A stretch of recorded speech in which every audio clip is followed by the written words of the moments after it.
Hello प्यारे बच्चों, कैसे हो आप लोग। देखो, आज के इस सेशन में हम लोग बहुत ही इंपॉर्टेंट टॉपिक करने जा रहे हैं, that is electric flux. Electric flux और इससे रिलेटेड कॉन्सेप्ट पे क्वेश्चन हर साल जेई में, नीट में, हर एग्ज़ाम में आते हैं। हर कॉम्पिटिटिव एग्ज़ाम में इससे पूछा जाता है, और तो और बोर्ड एग्ज़ाम्स में भी ये इक्वली इम्पॉर्टेंट है। और सबसे बढ़िया बात मैं आपको बताता हूँ इसकी कि ये सबसे सिंपल टॉपिक, सबसे ईजीएस्ट टॉपिक है। बस एक प्रॉपर विजुअलाइजेशन चाहिए और प्रॉपर अंडरस्टैंडिंग चाहिए। तो मैं कोशिश करूँगा आप लोगों को ये टॉपिक बहुत ही अच्छे से समझाने की। और कोई भी क्वेरी हो आप लोगों की तो प्लीज़ कमेंट बॉक्स में ज़रूर लिखिएगा। मैं ज़रूर आपकी क्वेरी भी सॉल्व करूँगा, जिससे कि आपको इस टॉपिक को समझने में सबसे ज़्यादा अच्छे से हेल्प मिल पाए। तो देखो, यहाँ पर हम लोग पहले डिस्कस करते हैं कि इलेक्ट्रिक फ्लक्स होता क्या है। तो इसके लिए एक एग्जांपल है कि मैंने एक क्यूबॉइडल बॉक्स के अंदर एक प्लस क्यू चार्ज रखा है। अब इस बॉक्स में से कितनी फील्ड लाइंस बाहर आएंगी, वो इस चार्ज क्यू का इस बॉक्स के साथ लिंक्ड फ्लक्स कहलाएगा, है ना। तो number of field lines coming out of box is flux of charge q linked with box। इसे कहते हैं हम फ्लक्स। अब यहाँ पे हम कुछ पॉइंट्स हैं, उनको एक बार देख लेते हैं क्या क्या है। Whether there is net outward और inward electric flux through close surface depends on the sign of enclosed charge. मतलब इस बॉक्स में से फ्लक्स बाहर निकलेगा या इस बॉक्स में फ्लक्स अंदर जाएगा, ये इस बात पे डिपेंड करता है कि बॉक्स के अंदर का चार्ज कितना है और उसका साइन क्या है ना। जैसे अगर इस बॉक्स में एक पॉजिटिव चार्ज है तो उसकी फील्ड लाइंस बाहर आ रही है, तो मतलब फ्लक्स बाहर जा रहा है। मान लो इसके अंदर मैं 2 या 3 नेगेटिव चार्ज और रख दूं और इसका नेट वैल्यू नेगेटिव हो जाए, तो उसमें क्या होगा, नेट फील्ड लाइंस अंदर आती हुई दिखेगी आपको, है ना। वो सारी फील्ड लाइंस अंदर जाती हुई दिखेगी। तो अंदर कितना चार्ज है इस बात पे डिपेंड करता है कि फ्लक्स बाहर जाने वाला है कि अंदर आने वाला है।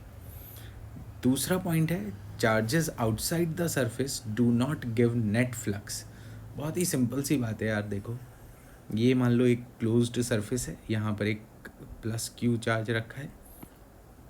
अब देखो, इसकी वजह से ये फील्ड एंटर कर गई लाइन इसके अंदर, और फिर ये लाइन यहाँ से होती हुई बाहर भी निकल गई।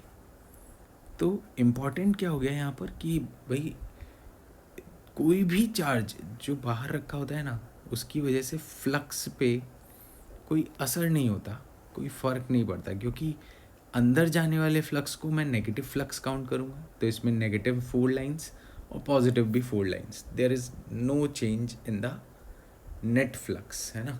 नेट फ्लक्स पे कोई खास डिफरेंस नहीं आएगा। और the net electric flux is directly proportional to the net amount of charge enclosed in the surface and independent of size of surface. बहुत ही सिंपल सी बात है यार, कि हम कह रहे हैं कि चार्ज जो अंदर रखा होगा ना, उसकी जो नेट वैल्यू होगी उसी पे फ्लक्स डिपेंड करेगा। ये इस बात पे डिपेंड नहीं करेगा कि शेप क्या है। सोचो, एक प्लस क्यू चार्ज मैंने यहाँ पर एक क्यूब के अंदर रख दिया और इसके बाहर मैंने एक स्फेयर भी रख दिया। अब देखना कि इस प्लस क्यू से अगर मान लो 5 नंबर ऑफ लाइंस बाहर निकलती है, ये इस तरह से, ये 5 नंबर ऑफ लाइंस बाहर निकल रही, तो इस बॉक्स का फ्लक्स कितना, 5, और इसका भी फ्लक्स कितना, 5। तो साइज़, शेप, इन सब पे डिपेंड नहीं करता है, सिर्फ इस बात पे डिपेंड करता है कि नेट चार्ज कितना है, जितना चार्ज उतना फ्लक्स। तो ये हो गई एकदम बेसिक अंडरस्टैंडिंग फ्लक्स की। तो फ्लक्स क्या है, it is number of lines passing through a given plane और अ सरफेस, है ना। तो electric flux, it is number of lines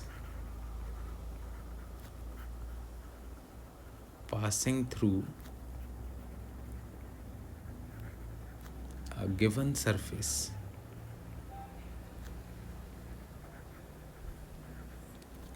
इसे हम फ्लक्स बोलेंगे. नंबर ऑफ फील्ड लाइंस लिख देते हैं और थोड़ा एक्यूरेट हो जाएगा. चलो नेक्स्ट देखते हैं कि इसको इलेक्ट्रिक फील्ड के साथ कैसे रिलेट किया जा सकता है. This is formula of electric flux which relates electric field and area. यहाँ पे मैंने 3 केस ड्रॉ किए हुए हैं. देखो पहले केस में ये वाला एक प्लेन है. इस प्लेन को मैंने राइट साइड में जाने वाली इलेक्ट्रिक फील्ड के साथ रखा है. इस मोमेंट पे फील्ड लाइंस प्लेन के साथ 90 डिग्री एंगल बना रही है. तो इस प्लेन का कुछ फ्लक्स हो जाएगा इस मोमेंट पे. यहाँ पर कुछ फ्लक्स हो गया प्लेन का. जितनी भी लाइंस होगी वो इसका फ्लक्स है. ठीक है. यहाँ पे ये एंगल को रिप्रेजेंट कर रहा है. ये फाई फ्लक्स को नहीं है ना. फ्लक्स के लिए इन्होंने सबस्क्रिप्ट यू ई लिखा हुआ है. ये एंगल है. एंगल किसका है? Angle between E vector, electric field vector and area vector. देखो area is a vector quantity and it is always perpendicular to the plane. Area एक वेक्टर क्वांटिटी और प्लेन के परपेंडिकुलर होती है. तो यहाँ पर इस प्लेन के परपेंडिकुलर ये एरिया वेक्टर है और इलेक्ट्रिक फील्ड भी इसी डायरेक्शन में है. तो इनके बीच का एंगल क्या है? 0 डिग्री है ना. अब दूसरे केस में हम देखें कि हमने इस प्लेन को थोड़ा सा टिल्ट कर दिया. ठीक है. ये वाला प्लेन हो गया अब हमारे पास. अब इसका एरिया वेक्टर इसके परपेंडिकुलर इधर आ गया. तो इस केस में इनके बीच का एंगल है फाई. ठीक है. अब यहाँ पर अगर हम देखें as compare to previous case, ये वाली जो लाइंस है ना, ये इस एरिया से पास नहीं हो पा रही है. जो कि पिछले केस में पास हो पा रही थी, वो अब इसको थोड़ा सा टिल्ट कर देने से नीचे से रह चली गई. तो इसका flux as compare to A part थोड़ा कम हो गया है, क्योंकि जो प्लेन को क्रॉस करे वो है फ्लक्स. अब तीसरे केस में अगर हम देखें तो हमने इस प्लेन को बिल्कुल हॉरिजॉन्टल प्लेन के पैरेलल रख दिया और यहाँ पर एरिया वेक्टर और इलेक्ट्रिक फील्ड वेक्टर 90 डिग्री पे आ गए. और इस केस में एक भी लाइन प्लेन को क्रॉस नहीं कर रही है. टेंजेंशियल है, ये टेंजेंशियल है बट क्रॉस नहीं कर रही है. और ऐसे केस में जहाँ टेंजेंशियल हो क्रॉस ना करे, उस केस में यहाँ का इस प्लेन का फ्लक्स हम कहेंगे 0 हो गया. इसका फ्लक्स 0 हो गया. तो यहाँ से एक आइडिया जनरेट होता है कि भाई इलेक्ट्रिक फील्ड और एरिया जो है उसके डॉट प्रोडक्ट पे बेस्ड होना चाहिए फ्लक्स. क्योंकि जब एंगल छोटा है तो मतलब 0 डिग्री है तो फ्लक्स मैक्सिमम है, और जब एंगल 90 डिग्री है तो फ्लक्स मिनिमम है या 0 है. मतलब कॉस थीटा पे डिपेंडेंसी यहाँ पर एंगल के साथ आ रही है. और इस कॉस थीटा डिपेंडेंसी के अकॉर्डिंग हमने फ्लक्स का फॉर्मूला लिखा ई ए कॉस फाई. एक्सपेरिमेंटल है, इसको डिराइव तो हम नहीं कर सकते, वेरीफाई ज़रूर कर सकते हैं. तो यहाँ पे ई है electric field intensity,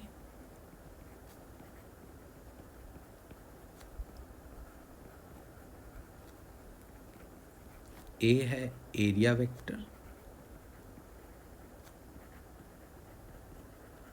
and this phi angle between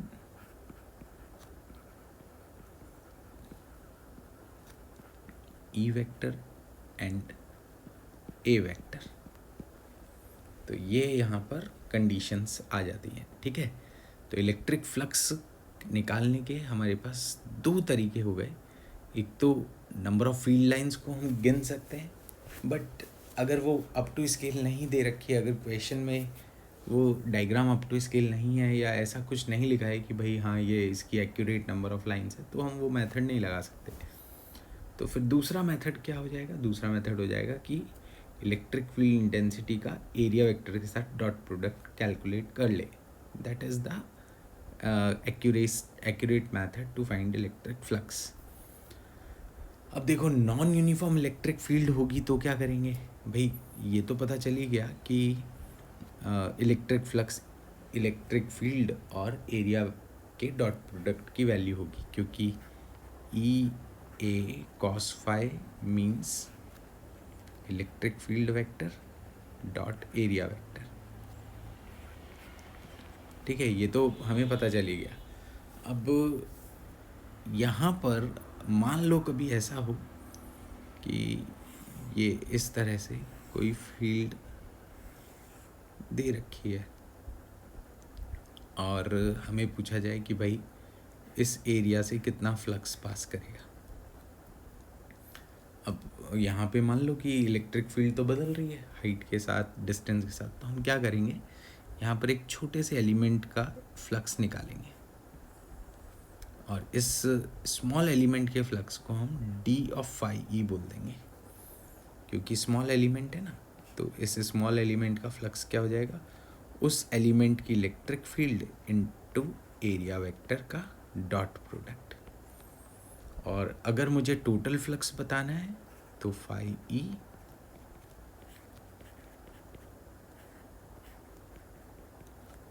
is this, and this will become integration E dot dA vector, which is equals to integration E dA cos of phi.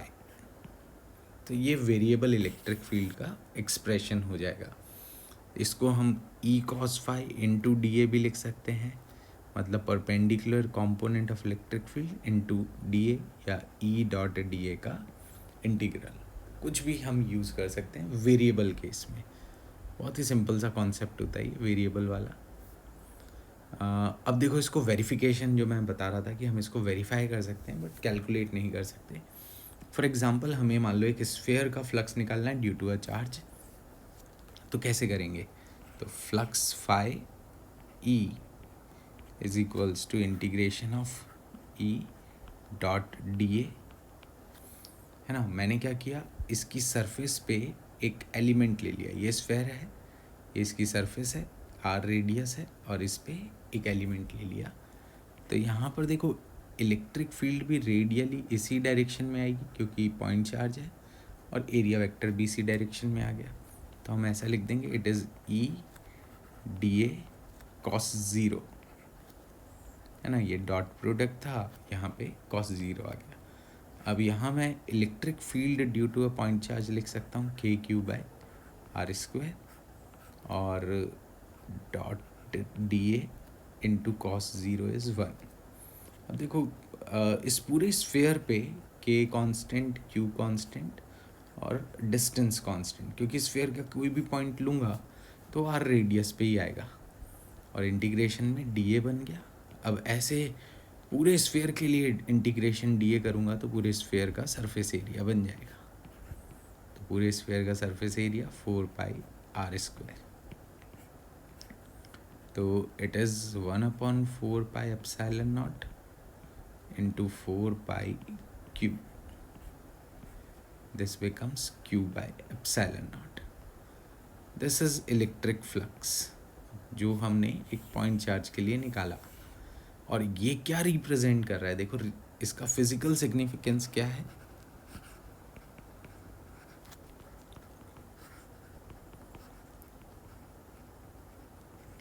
ये हमने निकाला कि इलेक्ट्रिक फील्ड का flux होता है integration E dot D A vector. इसको जब हमने एक पॉइंट चार्ज के लिए सॉल्व किया तो हमें मिला it is Q by epsilon not. और ये सिग्निफिकेंस क्या शो कर रहा है कि it is number of electric field lines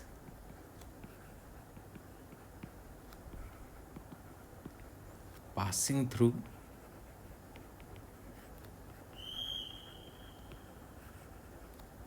given spherical surface,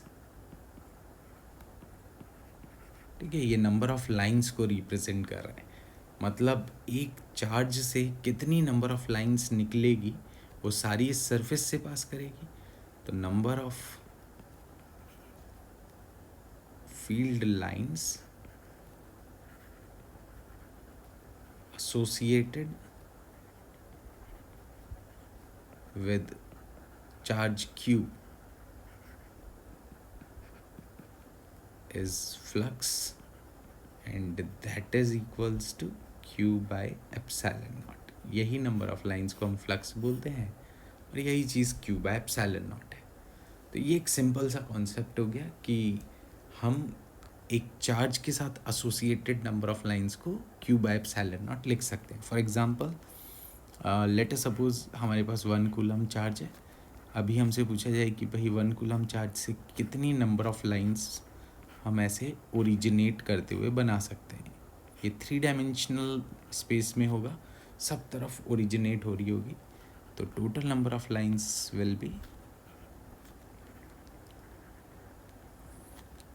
1 coulomb bye epsilon not, है ना। इसको 4 पाई से मल्टीप्लाई डिवाइड कर दो, 4 pi upon 4 pi epsilon not. तो ये बन जाएगा 4 पाई इंटू 9 इंटू 10⁻⁹। मतलब एक 1 कूलम चार्ज से कितनी नंबर ऑफ लाइंस निकलती है, इतनी। सिंपल सी बात है, ठीक है। तो 1 कूलम चार्ज से इतनी लाइंस है, तो 2 कूलम से कितनी होगी, डबल। 3 कूलम से कितनी होगी, ट्रिपल। ये इस तरह से चलता जाएगा। ये कॉन्सेप्ट हो गया अब हमारे पास। अब सोचो ज़रा एक और सिंपल सी बात कि एक आर रेडियस और एक 2r रेडियस के स्फीयर्स हैं, ठीक है। अब हम थोड़ा सा ऐसे ही कंसेप्चुअल सा क्वेश्चन देखते हैं कि भाई एक क्यू चार्ज यहाँ रखा है, बताओ इस क्यू चार्ज का इनर स्फीयर से फ्लक्स क्या होगा। तो जितनी फील्ड लाइंस क्यू चार्ज से बाहर निकलेंगी वो सारी इस इनर स्फीयर से भी बाहर निकलेगी। तो इस इनर स्फीयर का फ्लक्स क्या हो गया, it is Q by epsilon naught. Simple सी बात। अब सोचो बड़े वाले स्फीयर का फ्लक्स क्या होगा। तो जितनी भी क्यू चार्ज से लाइंस निकलेगी वो सारी बड़े वाले स्फीयर को भी क्रॉस करेगी, ये इस तरह से। तो इसका भी फ्लक्स कितना हो गया, क्यू बाय एप्सिलॉन नॉट। तो इस तरह से हम किसी भी सरफेस का टोटल फ्लक्स जो कहेंगे ना, नेट फ्लक्स, वो उसके अंदर प्रेजेंट चार्ज की वजह से होगा। एक और चीज़ बताता हूँ, देखो यहाँ पर मैंने पिछले केस में चार्ज को सेंटर पे रखा था। अब मैं सेंटर पे नहीं रखता, यहाँ रख लेता हूँ। तो क्या इससे फ्लक्स पे कोई फ़र्क पड़ेगा। भाई एक चार्ज से कितनी फील्ड लाइंस निकल सकती हैं, 1 कूलम से 1 बाय एप्सिलॉन नॉट, 2 कूलम से 2 बाय एप्सिलॉन नॉट, और क्यू चार्ज से क्यू बाय एप्सिलॉन नॉट, किसी भी चार्ज से। तो भाई वो चार्ज सेंटर पे रखा हो या डिसलोकेटेड कहीं पे भी रखा हो, जो फ्लक्स होगा या नंबर ऑफ लाइंस होंगी वो तो क्यू बाय एप्सिलॉन नॉट ही होंगी। बड़ा इंटरेस्टिंग फैक्ट है। मतलब चार्ज को शिफ्ट कर दो तो भी उसका फ्लक्स कोई फ़र्क नहीं पड़ेगा, क्योंकि लाइंस है ना वो। तो भाई अंदर वाले स्फीयर्स पे लेफ़्ट से ज़्यादा लाइन निकल रही है या राइट से, इससे हमें क्या मतलब है, टोटल लाइंस कितनी निकल रही है ये इंपॉर्टेंट है। और टोटल लाइंस तो क्यू बाय एप्सिलॉन नॉट होती है। तो ये एक सिंपल सा कॉन्सेप्ट हो गया रिलेटेड टू फ्लक्स, है ना। एक और चीज़ देखें, देखो अगर हमारे पास यहाँ पर एक स्फीयर है, स्फीयर के सेंटर पे क्यू चार्ज रखा है और उससे 8 दूरी पे मैंने एक एलिमेंट ले लिया डी ए। अब इसका फ्लक्स क्या होगा, तो देखो फ्लक्स होगा E dot D A vector, E को लिखूँगा मैं K Q by R square, और D A as it is into cos phi. और यहाँ पे कॉस फाई को मैं सीधा ज़ीरो ही लिख देता हूँ ना, कॉस ज़ीरो ही, क्योंकि एंगल और इलेक्ट्रिक फील्ड एरिया वेक्टर का सेम डायरेक्शन में है। या 0 डिग्री एंगल है। देखो एरिया वेक्टर ऐसे और इलेक्ट्रिक फील्ड ऐसे पैरेलल। चलो भाई ये तो आ गया सरफेस 1 का फ्लक्स। अब सरफेस 2 का फ्लक्स देखें। It is E dot D A. Surface 2 जो है आउटर स्फीयर है, उसका इलेक्ट्रिक फील्ड के क्यू बाई 2r का स्क्वायर होगा, और उस जगह हमने एरिया जो लिया है वो 4 DA के बराबर लिया, और एंगल cos 0। ये यहाँ पर क्या बना देखो, 2 into 2 4 cancel, it is K Q by R square into D. तो ये तो बिल्कुल वही बन गया जो हमने सरफेस 1 का निकाला। तो सरफेस 1 सरफेस 2 का फ्लक्स सेम। इसका मतलब हुआ एरिया बढ़ाने से या फिर डिस्टेंस को चेंज करने से क्या इम्पैक्ट आएगा भाई, ये तो हमें फाइनली ही पता चलेगा। हम ऐसा नहीं कह सकते कि ई डॉट डी ए में हमने एरिया बढ़ा दिया तो फ्लक्स भी बढ़ जाएगा। भाई एरिया बढ़ा दिया ये तो सही है, लेकिन क्या इलेक्ट्रिक फील्ड में भी कोई चेंज आया कि नहीं, ये भी चेक करना पड़ेगा। अगर इलेक्ट्रिक फील्ड सेम रहे, एरिया बढ़ा दिया जाए तो फ्लक्स चेंज हो जाएगा। फॉर एग्ज़ाम्पल अगर मान लो मैं एरिया ये वाला ले लूँ, अब अगर मैं कहूँ फ्लक्स कितना है तो पिछली बार से तो ज़्यादा है भाई, क्योंकि अब एरिया बढ़ा है तो ज़्यादा लाइन्स इसको क्रॉस करेंगे, इसलिए इस बार फ्लक्स थोड़ा ज़्यादा आ जाएगा। तो ये सिंपल सा कॉन्सेप्ट है। इसके अलावा अगर नॉन स्फेरिकल सरफेस हो तो देखो, नॉन स्फेरिकल सरफेस का सिंपल सा फंडा है कि भाई एरिया वेक्टर और इलेक्ट्रिक फील्ड हमें सेम डायरेक्शन में जो कंपोनेंट्स से मिले वो यूज़ करनी है। मतलब यहाँ पर अगर हम देखें तो इलेक्ट्रिक फील्ड ई सरफेस के परपेंडिकुलर इधर यहाँ है, तो एरिया वेक्टर हमारे पास कहाँ पर है, अच्छा नहीं यहाँ पर उल्टा मैंने ले लिया है, शायद फिगर सही से दिख नहीं रहा है ना प्रॉपर। तो भाई यहाँ पर एरिया वेक्टर ये है प्लेन के परपेंडिकुलर, ये एरिया वेक्टर है, और इलेक्ट्रिक फील्ड पॉइंट चार्ज की वजह से रेडियली इधर आ रही है, ये कंडीशन है। तो अब हम इलेक्ट्रिक फील्ड के दो कंपोनेंट्स कर लेंगे। एक कंपोनेंट इधर आ जाएगा, ये बन जाएगा ई साइन फाई, और एक कंपोनेंट इधर आ जाएगा, ये बन जाएगा ई कॉस फाई। अब बस सिंपल सी बात है कि जो कंपोनेंट एरिया वेक्टर के अलोंग आएगा हमें उसको एरिया से मल्टीप्लाई करना है। मतलब यहाँ पे डी फाई फ्लक्स जो होगा, it is not integration, D phi बोल रहे हैं इसलिए, it is E cos phi dot नहीं, simple multiplication D A, same direction में प्रोडक्ट कर दो, तो ये क्या बन गया, E dot D A, this is flux, और इसको इंटीग्रेट करेंगे टोटल फ्लक्स आ जाएगा। सिंपल सी बात, ठीक है बच्चों।